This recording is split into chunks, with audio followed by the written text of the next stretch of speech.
ሰላም ሰላም ቤተሰብ እንዴት ናችሁ? አለን። አቤት ያለሁበት ቦታ ገጠር ምን ነበር የሚባለው? በአረብኛ ጠፋብኝ። ገጠር ነው ያለነው። ንፋስ እንዳይመስላችሁ። እስቲ ተመልከቱት። ይሄ ነው አካባቢው እና ይህን ይመስላል። እንዴት ናችሁ? ስራ፣ ጤና፣ ህይወት ሁሉ ሰላም? ስለ ስደት ነገር ትንሽ ልበላችሁ። ስደት ማለት በጣም እኔ እንጃ ይከብዳል። ብቻ ስለ ሁሉም እግዚአብሔር ይመስገን። እግዚአብሔርን ማመስገን ነው ለሚሆነው ነገር እና ገጠር ስንባል ወደ ገጠር ተነሱ እንሂድ ስንባል አብረን ሻንጣ ይዘን መሄድ መጓዝ፣ ተባብረን ተጋግዘን በሀገራችን ብንሰራ እርግጠኛ ነኝ እንለወጣለን ብዬ ተስፋ አድርጋለሁ። ግን ያው እኛ ከባድ ነው። ብቻ ያው ስለ ስደት ሲወራ ይከብዳል። ይመስላል ያለንበት ቦታ ሊዝናኑ ነው። አሁን እስኪ ተመልከቱ። እስኪ እዚህ መሬት ላይ አፈር ነው፣ አሸዋ ነው። አሸዋ ላይ እንግዲህ ይሄ ነው የሚያኖሩበት የሚሰሩበት ማለት ነው።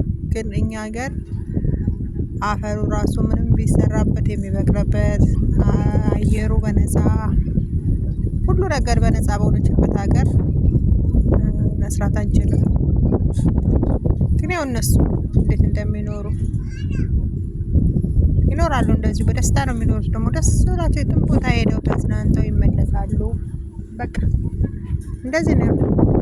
በሜዳ ላይ ብዙ ነገር ይሰራል። እንኳን ይሰራሉ፣ ቤት ይሰራሉ።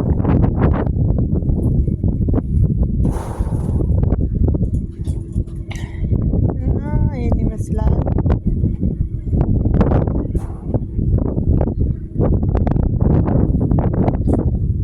ቦታው በጣም ነው የሚያምረው። ማታ በተለይ በጣም ያምራል።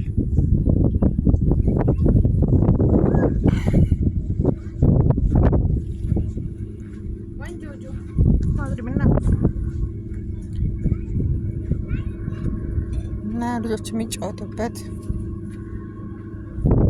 በቃ እንደዚህ ነው። አየሩ ቦታው ተመልከቱት። ደስ ይላል። ግን ቦታው ደስ ይላል። ግን ንፋሱ ልነግራችሁ አልችልም። በጣም ኃይለኛ ንፋስ አለ።